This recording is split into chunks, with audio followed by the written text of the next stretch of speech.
सब कुछ इस दुनिया में एक नाटक चल रहा है। सब सुख दुख केवल कुछ ही समय के लिए आते हैं और चले जाते हैं। इसलिए इन सुख दुखों को भुलाकर हमेशा परमानंद में स्थित कैसे रहना है, यही हम आज एक प्रसिद्ध भिक्षु की कहानी के माध्यम से जानेंगे।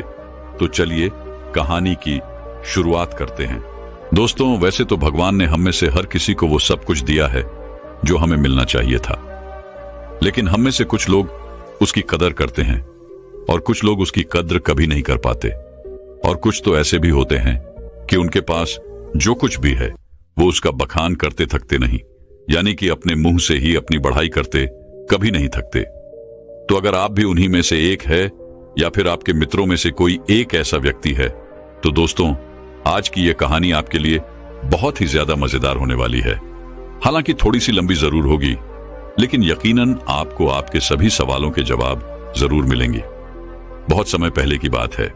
एक राजा जिसके पास इतनी धन दौलत थी कि अगर वो हर रोज दान किया करता या फिर उसे बांटा करता तो भी उसकी दौलत कभी खत्म नहीं होती। एक बार उस राजा ने अपने जन्मदिन पर एक बहुत ही बड़ा महोत्सव रखा और सभी लोगों को उसमें आमंत्रित किया।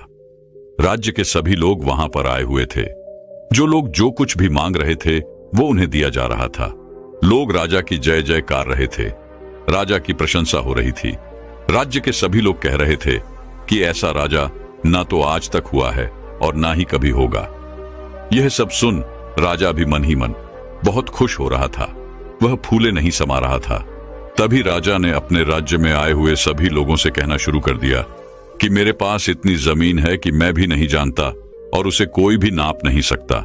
मेरे पास एक ऐसा अभूतपूर्व है जिसमें कोई भी शत्रु कभी नहीं घुस सकता। मेरे पास इतनी धन और दौलत है कि अगर मैं उसे रोज लुटाना भी चाहूं तो वह कभी खत्म नहीं होगी, और मेरे बल के आगे कोई भी शत्रु अपने घुटने टेक देता है। राजा अपने बखान में लगा हुआ था।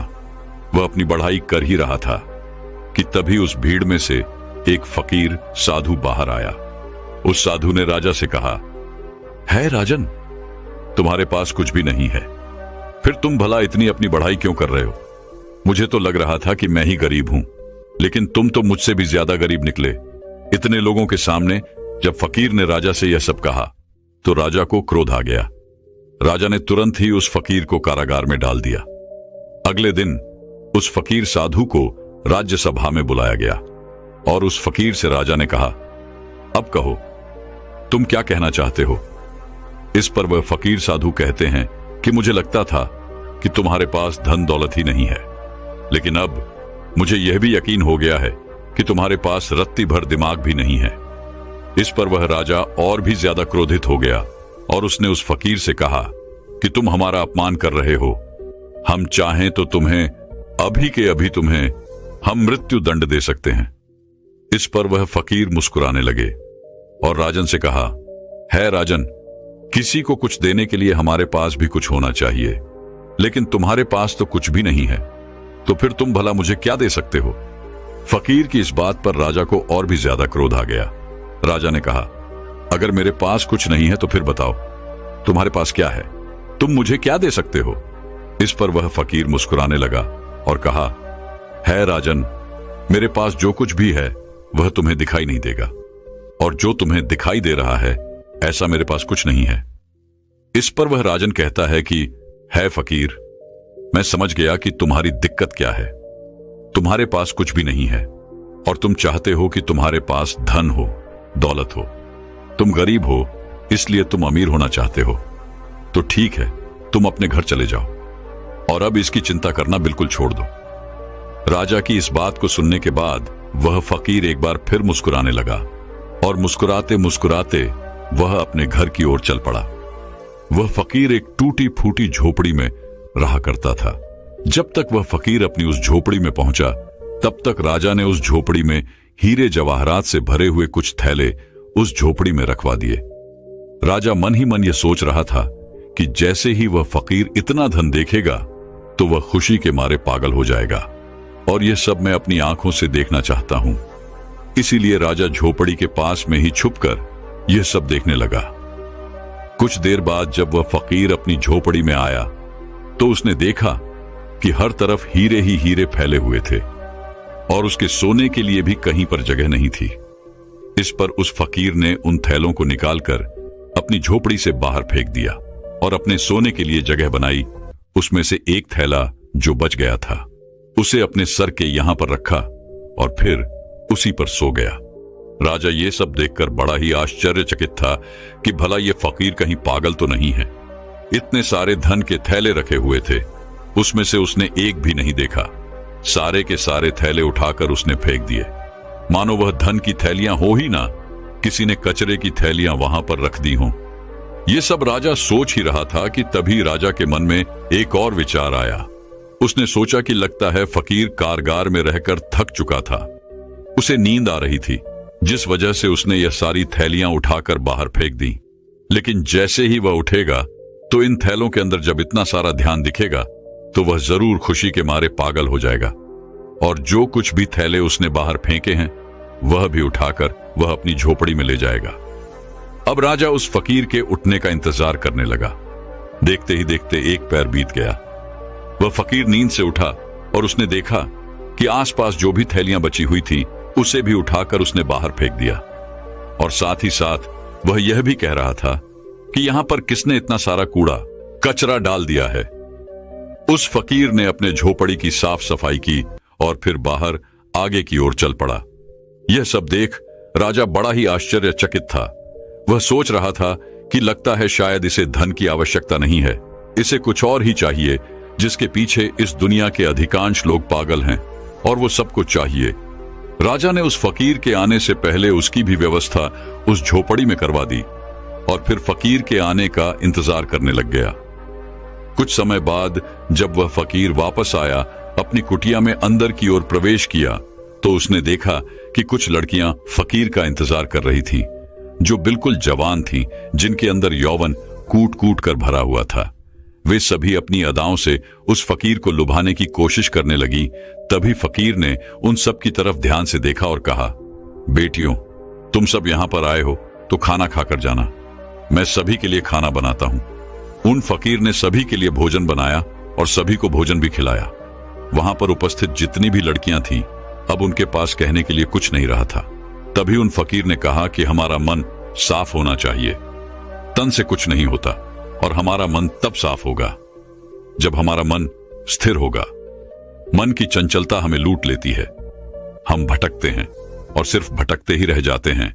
लेकिन अगर मन शांत होगा, स्थिर होगा, तो हम उन ऊंचाइयों को पा सकते हैं जिसकी आपने कभी कल्पना भी नहीं की है।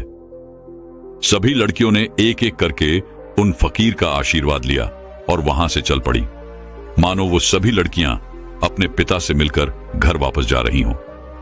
राजा ये सब देख रहा था और उसे ये सब देखकर बड़ा ही आश्चर्य हुआ। राजा एक बार फिर से सोच में पड़ गया कि आखिर इस फकीर को क्या चाहिए। इसने धन नहीं लिया, इसने उन स्त्रियों को भी खाना खिलाकर भेज दिया, तो फिर ऐसी कौन सी चीज है जो इस फकीर को खुश कर सकती है, जो इस फकीर को चाहिए। बहुत देर सोच विचार करने के बाद राजा के मन में एक और नया विचार आया और वह सोचने लगा कि एक ऐसी चीज है जिसके लिए लोग परेशान रहते हैं, जिसके लिए लोग षड्यंत्र भी रचते हैं और जिंदगी भर इसे पाने की कल्पना करते रहते हैं, लेकिन यह सबके भाग्य में नहीं होता।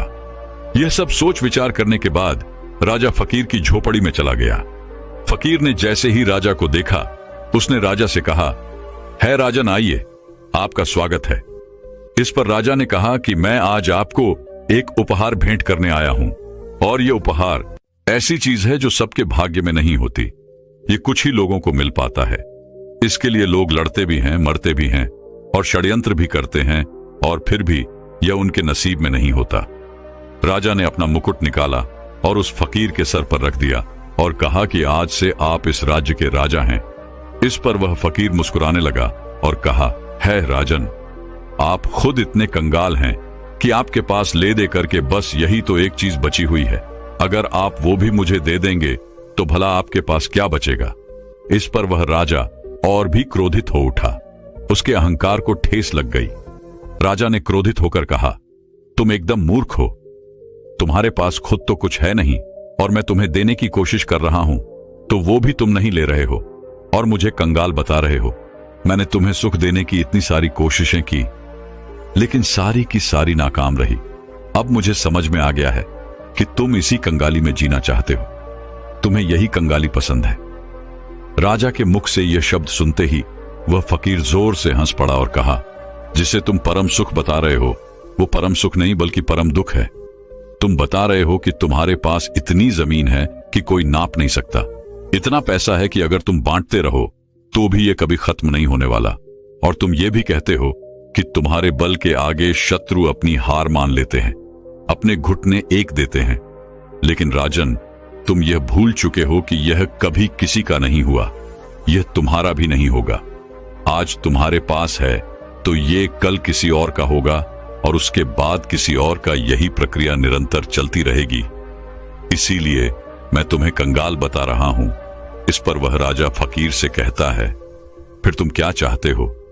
मैं तुम्हारी तरह बन जाऊं, तुम्हारी तरह यह गंदे कपड़े पहनूं, तुम्हारी तरह कटोरा लेकर दर दर भटकता रहूं, भीख मांगता रहूं? क्या तुम्हें यही चाहिए? क्या तुम इसी को अमीरी कहते हो?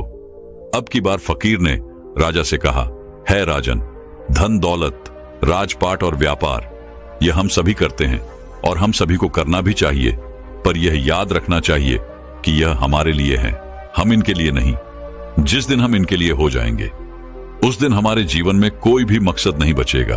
हम केवल धन कमाना चाहेंगे, अधिक से अधिक धन, लोगों को मारकर, लोगों को गिराकर अपनी सत्ता बढ़ाना, लोगों की जिंदगियों से खेलना, बस यही सब मकसद रह जाता है। और जब ऐसा होता है तो सब कुछ गड़बड़ हो जाता है, कुछ भी सही नहीं रहता, क्योंकि जो कुछ भी तुम बटोर रहे हो ये तुम भूल चुके हो कि एक दिन ऐसा आएगा जब यह सब कुछ तुम्हें छोड़ना होगा और यह सब कुछ यही रह जाएगा।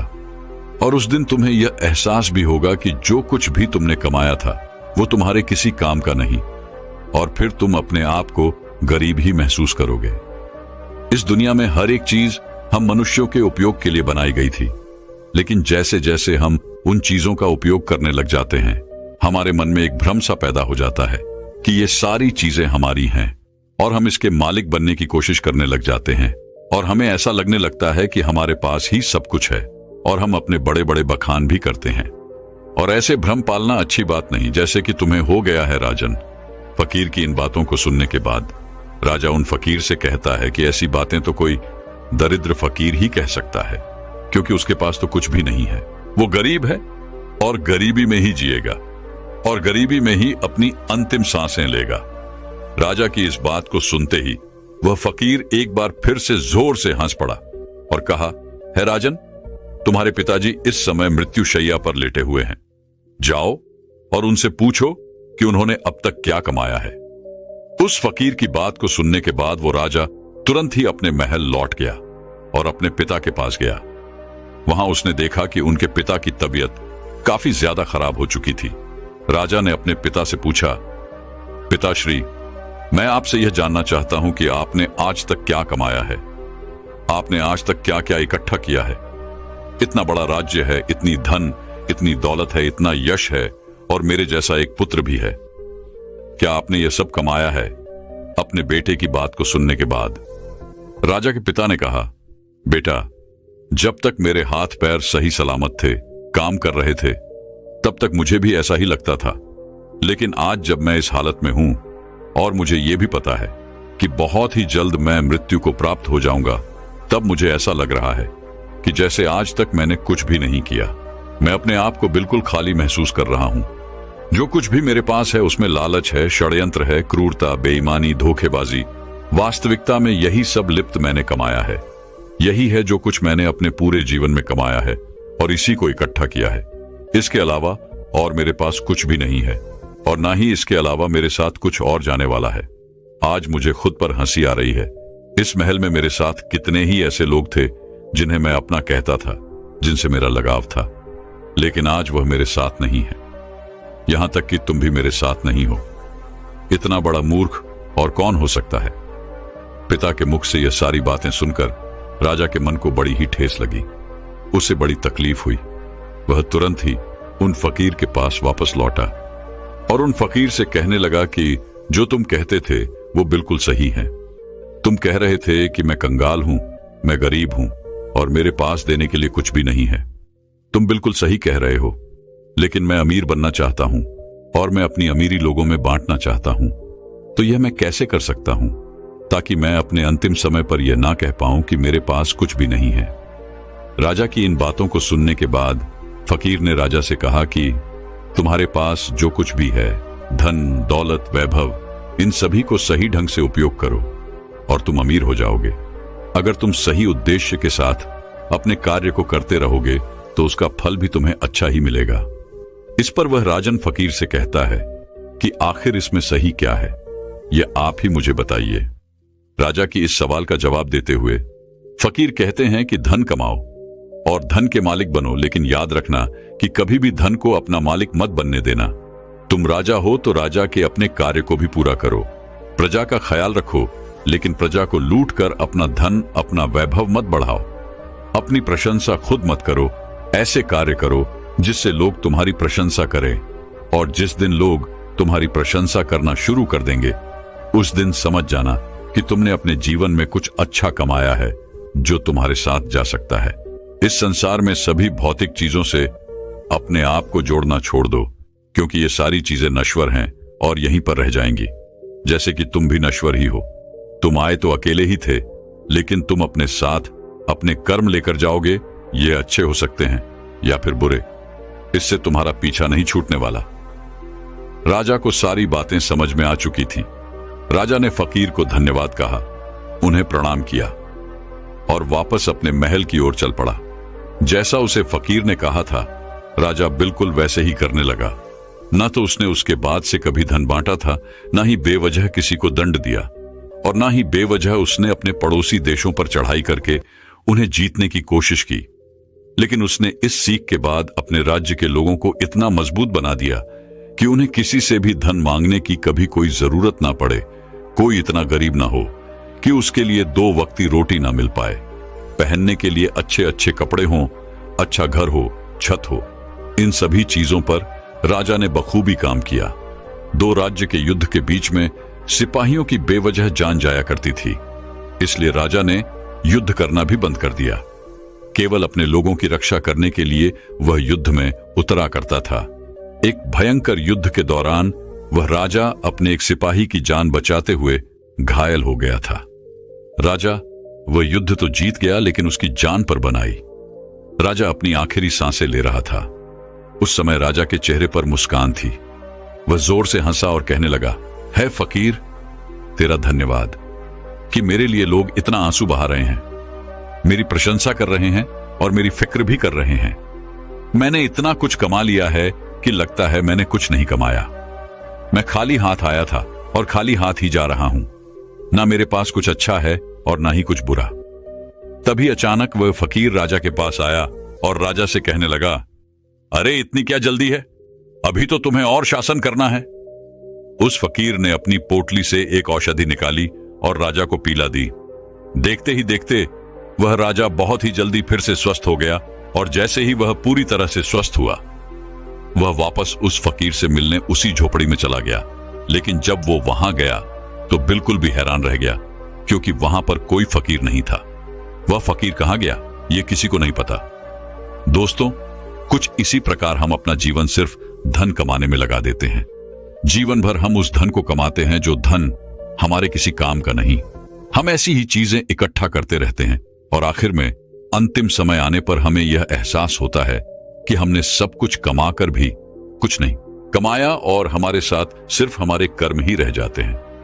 तो दोस्तों, चलिए अब अपनी नींद को पूरी तरह से योग निद्रा के माध्यम से ध्यान में कैसे परिवर्तित करना है, और ब्रह्मचर्य में सुबह जल्दी उठने की आदत कैसे लगानी है, इस विषय पर अगली कहानी की शुरुआत करते हैं। दोस्तों, कहते हैं जिन लोगों की नींद मृत्यु के समान शांत और स्थिर हो जाए, उन लोगों का हर सुबह एक नया जन्म होता है। इसका अर्थ यह हुआ कि जिस प्रकार ऋतु के समय हमारी सांसें एकदम से थम सी जाती है, उसी प्रकार नींद में अगर हमारी सांसें इतनी धीमी रफ्तार से चलेंगी जिसका किसी को पता ना चले कि हम सांसें ले रहे हैं या नहीं, तो यह समझ जाइएगा कि आप योग निद्रा में हैं। योग निद्रा का अर्थ यह हुआ कि आपकी नींद ही आपके लिए ध्यान बन चुकी है, और यदि एक बार आप योग निद्रा में पहुंच गए तो आपको ब्रह्म मुहूर्त में जागृत होने का प्रयास कभी नहीं करना पड़ेगा, क्योंकि एक साधारण व्यक्ति की नींद 8 घंटों की होती है और वहीं पर जो व्यक्ति योग निद्रा में होता है उसकी नींद केवल 4 से 5 घंटों की ही होती है। इसी कारण यदि आप योग निद्रा में होंगे तो आपका अपना शरीर ब्रह्म मुहूर्त में बिस्तर छोड़ देगा। यदि आप भी अपनी नींद को योग निद्रा की नींद बनाना चाहते हैं, अपने आप को ब्रह्म मुहूर्त में उठाना चाहते हैं, तो इसके लिए आपको एक बात समझनी बहुत जरूरी है, और वह यह है कि अपने शरीर के साथ जबरदस्ती हमें नहीं करनी चाहिए। अगर आप जबरदस्ती करके किसी तरह से तरह तरह के उपकरणों का इस्तेमाल करके यदि आप ब्रह्म मुहूर्त में उठ भी जाते हैं तो आपकी नींद पूरी नहीं होगी। आपका शरीर थका हुआ होगा और आपका ध्यान भी पूरी तरह नहीं लग पाएगा। इसलिए यदि आप किसी तरह से ब्रह्म मुहूर्त में जबरदस्ती उठ भी जाते हैं तो आप ब्रह्म मुहूर्त की उस समय का, उस ऊर्जा का भरपूर उपयोग नहीं कर पाएंगे। और वहीं पर यदि आपकी आंखें खुद ब खुद ब्रह्म मुहूर्त के समय पर खुल जाती हैं तो आप सुबह के ध्यान में गहरे उतर सकते हैं, ब्रह्म मुहूर्त की उस ऊर्जा का भरपूर उपयोग कर सकते हैं।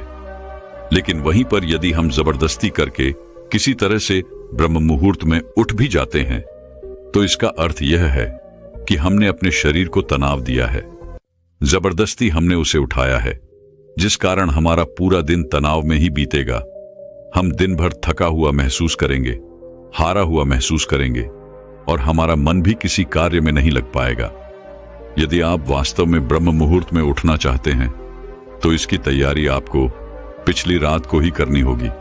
जैसे कि मान लीजिए आप रोज रात को 8 बजे तक खाना खा लेते हैं तो उसके बाद 9 बजे तक आप सोने की तैयारी कर लीजिए।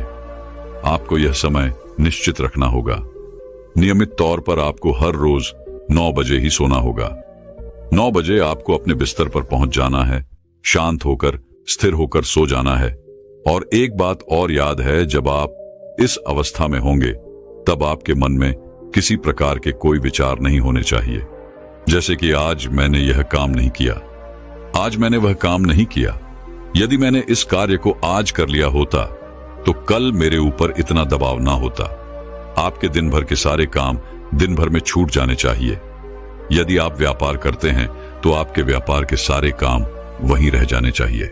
इस स्थिति के दौरान आपके मन में ऐसे कोई विचार नहीं होने चाहिए जिससे आप और आपकी नींद पर प्रभाव पड़े, फिर चाहे वह कार्य आपके लिए कितना भी जरूरी क्यों ना हो, फिर चाहे वह विचार ही आपके लिए कितना भी जरूरी क्यों ना हो, क्योंकि एक अच्छी नींद देना अति आवश्यक होता है, जिससे हमारा शरीर ऊर्जावान बना रहता है, ताकतवर बना रहता है।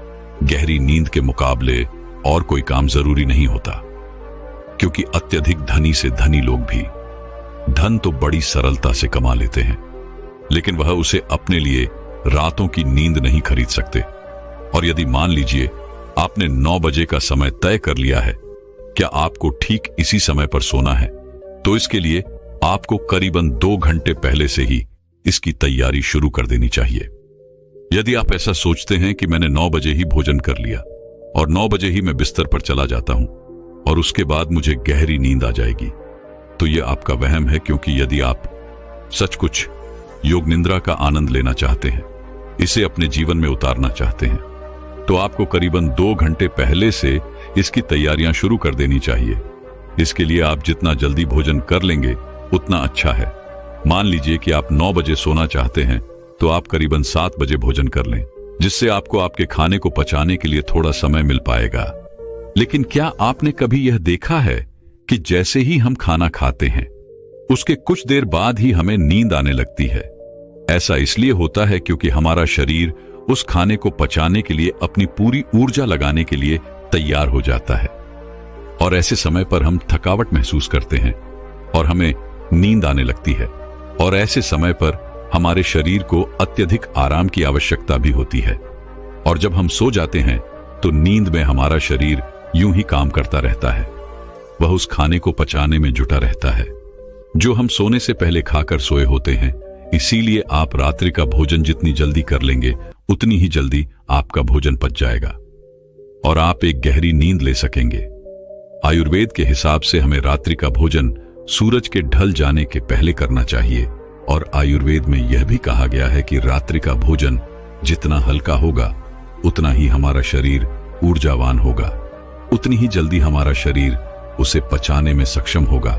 इसलिए हमेशा कोशिश करें कि रात्रि में हमेशा हल्का भोजन करें। लेकिन आजकल हम में से अधिकांश लोग तरह तरह के तरल पदार्थों का इस्तेमाल करते हैं, तरह तरह के तेलों का इस्तेमाल करते हैं ताकि वो अपने खाने को और भी ज्यादा स्वादिष्ट बना सकें। लेकिन इससे हमारे खाने को पकाने में और भी ज्यादा समय लगता है, और जिस भोजन को पकाने में जितना ज्यादा समय लगता है वह भोजन उतना ही ज्यादा पचने में भी समय लेता है। और इसी के विपरीत जिस भोजन को पकाने में कम समय लगता है वह भोजन उतना ही हल्का होता है और हमारे शरीर के लिए उतना ही ऊर्जावान भी होता है। हमारा शरीर इस भोजन को बड़ी आसानी से पचा लेता है और हमारे शरीर को भरपूर ऊर्जा जल्द से जल्द प्रदान कर पाता है। अगर हम कुछ उदाहरण लें तो आपने देखा होगा आटे की रोटी बनाने में हमें थोड़ा समय लगता है, और जब हम इसका सेवन करते हैं तो इसे हमारा शरीर पचाने में भी भरपूर ऊर्जा का इस्तेमाल करता है। वहीं पर यदि चावल की बात की जाए तो इसे पकाने में कम समय लगता है और यह बहुत हल्का भी होता है, और इसे पचाने में हमारे शरीर को मेहनत भी बहुत कम करनी पड़ती है, जिससे हमारे शरीर की ऊर्जा बहुत कम खपत होती है। इसी प्रकार खिचड़ी, चावल, उबली हुई सब्जियां, ये सब हल्के खाने में आते हैं, और वहीं पर रोटी, घी, तेल इत्यादि ये सारे भारी खाने में आते हैं, जिन्हें पचाने में हमारे शरीर को अत्यधिक ऊर्जा लगानी पड़ती है और हमारे शरीर को इसे पचाने में अत्यधिक समय भी लग जाता है। और आप लोगों ने यह भी देखा होगा कि जब हम में से अधिकांश लोग भारी भोजन करते हैं तो उन्हें नींद बहुत देर तक आती है, अर्थात वो बहुत देर तक सोते रह जाते हैं, क्योंकि इसे पचाने में अत्यधिक समय लगता है, अत्यधिक ऊर्जा नष्ट होती है। इस कारण हमारा शरीर थक जाता है और उसे आराम की भी अत्यधिक आवश्यकता होती है, और इसी कारणवश हमारे शरीर में तरह तरह की बीमारियां भी उत्पन्न होने लगती है। लेकिन आजकल हम लोगों को यही नहीं पता होता कि हमें किस तरह का भोजन करना चाहिए। आप में से अधिकांश लोग रोज सुबह सुबह या शाम के वक्त व्यायाम करने जाते होंगे, अच्छा शरीर बनाने के लिए, अच्छा और सुडौल दिखने के लिए, जिससे आपका शरीर बलवान हो, ऊर्जावान दिखे। लेकिन इसके लिए आप भारी भोजन भी करते हैं। इससे आपका शरीर ऊर्जावान और सुडौल तो दिखता है, लेकिन शरीर की वह प्राकृतिक ऊर्जा, वह प्राकृतिक स्फूर्ति और प्राकृतिक ताजगी हमेशा के लिए नष्ट हो जाती है। इसलिए कहा जाता है कि शरीर का बलवान होने से ज्यादा मजेदार है मन का आनंदित होना। यह बात बिल्कुल सच है कि हर एक मनुष्य को व्यायाम करना चाहिए, जिससे उसका शरीर स्वस्थ और सुडौल बना रहता है, रोग मुक्त रहता है। लेकिन हमें उतना ही व्यायाम करना चाहिए जिससे कि हमारा शरीर थके ना, और हमारे शरीर को कम से कम आहार की जरूरत पड़े, जिससे हमारा शरीर प्राकृतिक तौर पर ऊर्जावान बना रहता है। आपने खुद इस चीज का अनुभव किया होगा जब आप में से अधिकांश लोग व्यायाम करते होंगे, और जब आप किसी दिन जरूरत से ज्यादा या फिर यूं कहें कि कुछ कठिन व्यायाम कर लेते हैं तो आपका शरीर अत्यधिक थक जाता है और आपके नींद की अवधि भी बढ़ जाती है।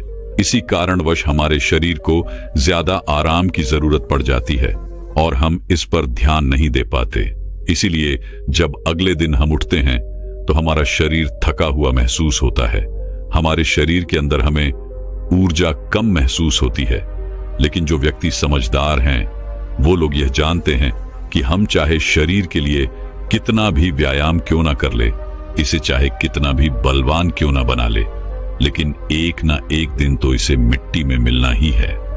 और यही बात यदि हम अपने मन को समझाने में सफल हो जाते हैं तो इससे बड़ी जीत हमारे लिए और कुछ नहीं हो सकती, क्योंकि मन को समझाने से बड़ा काम इस दुनिया में कुछ हो ही नहीं सकता। जो व्यक्ति अपने मन पर काबू पा लेते हैं उसे समझाने में कामयाब हो जाते हैं। समझ लीजिए कि उन्होंने अपने जीवन पर विजय प्राप्त कर ली, उन्होंने अपने आप पर विजय प्राप्त कर ली, क्योंकि हमारा मन ही हमें भटकाता है, हमारा मन ही हमें लुभाता रहता है, हमारा मन ही दूसरों को प्रभावित करने में लगा रहता है। जैसे कि हम में से अधिकांश लोग व्यायाम इसलिए करते हैं ताकि उनका शरीर सुडौल और बलवान दिखे और वह लोगों को प्रभावित कर सके। जैसा कि आजकल हम सभी तरह तरह के विज्ञापनों में देखते रहते हैं, उसे देखकर हमारा मन भी उसी तरह काम करने लग जाता है। क्योंकि हमने हमेशा से तरह तरह के कलाकारों को देखा है जो अपने शरीर को सुडौल और आकर्षक बना लेते हैं। हमारा मन भी उसी पर काम करता है। हमारे मन को भी वही चाहिए। हमारे मन को भी लोगों को प्रभावित करना है, जिस कारण हम भी उसी राह पर चल पड़ते हैं। लेकिन हम कभी ये नहीं सोचते कि अगर हमारा समाज साधु संतों, ऋषि मुनियों की तरह मन को आकर्षण बनाने में ध्यान देते तो शायद हम व्यायाम से कहीं ज्यादा ध्यान को देते, उसे महत्वपूर्ण समझते। खैर, हम अपने विषय की तरफ आगे बढ़ते हैं। रात्रि को करीबन 7 बजे के आसपास आपको भोजन कर लेना है और यह भोजन हल्का होना चाहिए। उसके बाद आपको अपने शरीर को शांत और स्थिर बनाने की कोशिश करनी है, क्योंकि इस दौरान आपके पास कोई और काम नहीं होना चाहिए। 7 बजे के पहले पहले आपको आपके सारे काम निपटा लेने हैं, फिर चाहे वह दफ्तर क्यों या व्यापार के या फिर मन में कोई उथल पुथल, इन चीजों को पूरी तरह से बंद कर देना है। और 7 से 9 बजे के बीच का यह जो वक्त है, इसका हमें भरपूर उपयोग करना है अपने मन को शांत करने के लिए, स्थिर करने के लिए, विचार मुक्त बनाने के लिए। और इसके लिए चाहें तो आप रात्रि के बाद स्नान भी कर सकते हैं, और स्नान करने के लिए आप चाहे तो हल्के गुनगुने पानी का भी इस्तेमाल कर सकते हैं। और स्नान करते वक्त आपके मन में तरह तरह के विचार उत्पन्न होंगे, और इस समय पर आपको केवल इन्हीं विचारों पर ध्यान देना है। जैसे कि आज जो भी थकान हुई है, मेरा शरीर जितना भी थका हुआ है, जो भी मैंने आज काम किया है, जो भी मैंने किसी से ईर्ष्या की है, नफरत की है, घृणा की है, वह सारी चिंताएं, वह सारी परेशानियां इस पानी के साथ धुल रही है, और मेरा मन एकदम खाली, शांत और निर्मल हो रहा है। यदि आप ऐसा भाव स्नान करते वक्त मन में रखते हैं तो आपका मन शांत होने लगेगा और आप अपने आप को स्थिर करने में भी धीरे धीरे कामयाब हो ही जाएंगे। जब आप रोज रोज एक ही अभ्यास लगातार करते रहेंगे तो इसका परिणाम भी आपको उतना ही जल्दी मिलेगा। और स्नान करने के बाद कोशिश कीजिए कि आपका ध्यान किसी और पर ना जाए। एकदम शांत रहिए। जो भी आपने आज किया है, जो भी वस्तुएं आपने देखी हैं, सोची हैं, सुनी हैं, उन्हें वहीं पर छोड़ दीजिए, क्योंकि वह सारी चीजें आपको अगले दिन फिर वहीं पर मिल जाएंगी। और उसके बाद अपने कक्ष की ओर आगे बढ़े। अपने कक्ष में जो भी सुगंध आपको पसंद हो उसका इस्तेमाल करें। हो सकता है या कोई धूप बत्ती हो या फिर कोई परफ्यूम, आप इसका इस्तेमाल कर सकते हैं। उसके बाद अपने कमरे की रोशनी को धीमा कर दीजिए और मन को शांत करने के लिए, स्थिर करने के लिए कोई शांत संगीत लगाकर उसे ध्यानपूर्वक सुन सकते हैं। और उसके बाद आप बिस्तर पर लेट जाइए और किसी प्रकार के उपकरणों का इस्तेमाल ना करें। बस सोते वक्त अपने मन में अपने आप से कहिए कि मुझे ब्रह्म मुहूर्त में उठना है, और इसे आपको बड़े ही ध्यानपूर्वक कहना है। आपका पूरा ध्यान केवल इन्हीं शब्दों पर होना चाहिए। यदि आप सुबह 4 बजे उठना चाहते हैं तो आप कह सकते हैं कि मुझे कल सुबह 4 बजे उठना है। हे प्रभु, मेरी इसमें मदद कीजिएगा।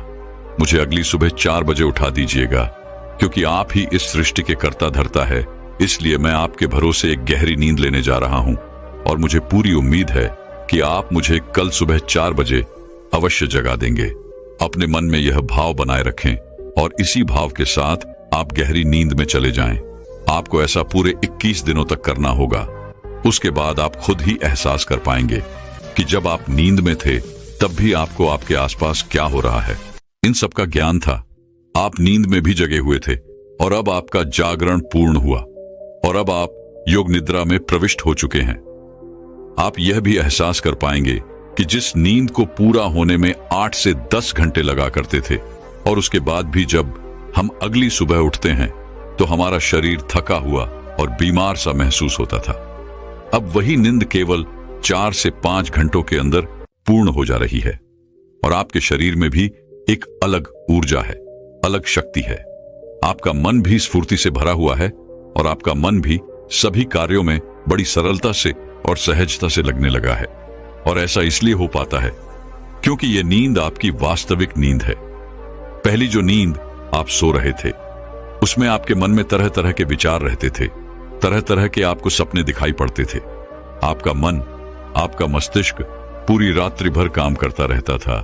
आपका शरीर आपके भोजन को पचाने के लिए कार्य करता रहता था। जिससे आपकी ऊर्जा नष्ट होती रहती थी। इसी कारणवश जब आप उस नींद से उठते थे तब भी आपका शरीर उसी प्रकार थका हुआ, हारा हुआ और कमजोर दिखाई पड़ता था। लेकिन जब आप इस प्रक्रिया का इस्तेमाल करेंगे तो उसके बाद ना तो आपके मन में कोई विचार होंगे, ना ही आपका शरीर थका हुआ होगा और ना ही आपके शरीर को किसी प्रकार के किसी क्रिया को करने की कोई आवश्यकता पड़ेगी। आपका मन, आपका दिमाग पूरी तरह से शांत होगा और जब आप अगली सुबह उठेंगे तो आपका शरीर पूरी तरह से ऊर्जावान बना रहेगा। आप किसी भी कार्य को पूरे मन और लगन के साथ पूरा करेंगे। ना ही आपको आलस्य आएगा और ना ही आप थकेंगे और ना ही आपको पूरे दिन पर किसी प्रकार का कोई तनाव महसूस होगा। आपका पूरा दिन तरोताजी से भरा हुआ रहेगा। आपके लिए एक नए दिन की शुरुआत होगी। आप हर काम में आनंद लेंगे। योग निद्रा में पहुंचने के बाद आपका ध्यान करना भी अत्यधिक सरल हो जाता है। आप बहुत जल्दी ही गहरे ध्यान में उतर जाते हैं। रात को योग निद्रा लेने के बाद ब्रह्म मुहूर्त में किया गया ध्यान सबसे लाभकारी होता है। इसलिए जब भी आप योग निद्रा से उठें तो कोशिश कीजिएगा कि कम से कम 1 घंटा आप ध्यान के लिए अवश्य निकालें। ध्यान ही वह मार्ग है जिससे आप उस असीम शक्ति को समझ पाएंगे, उसे पहचान पाएंगे, उस विराट रूप को देख पाएंगे।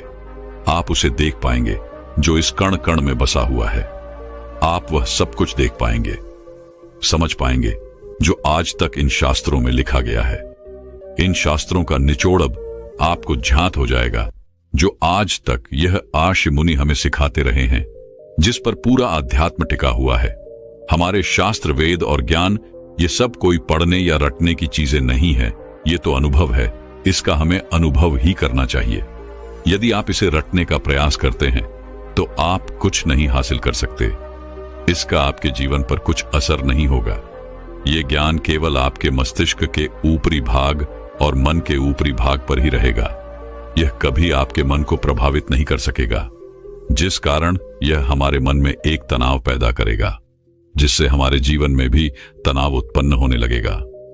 लेकिन यदि आप इन चीजों का अनुभव करते हैं तो यही ज्ञान, यही वेद, यही शास्त्र आपके लिए आनंद का कार्य करेंगे। आपको हर जगह आनंद की अनुभूति होगी। आप केवल हर जगह वास्तविकता को देख पाएंगे, सत्य को समझ पाएंगे, सत्य को जान पाएंगे और आपका जीवन भी सरल और सूक्ष्म होने लगेगा। दोस्तों, मैं उम्मीद करता हूं कि यह कहानी सुनने से आपके जीवन में अच्छे बदलाव आए होंगे। आपको इस वीडियो से क्या सीखने मिला, ये कमेंट करके जरूर बताएं और अपने परिवार, दोस्तों या आपके करीबी इंसान के साथ ये कहानी शेयर करके उन्हें भी इस ज्ञान से परिचित करवाएं। बाकी अगर आपको यह वीडियो दिल से अच्छी लगी हो तभी इस वीडियो को लाइक कर देना और आपने अब तक इस चैनल को सब्सक्राइब न किया हो तो चैनल को सब्सक्राइब भी जरूर कर देना। आपका हर दिन शुभ हो और खुशियों से आपका जीवन भरा रहे। धन्यवाद। नमो बुद्ध।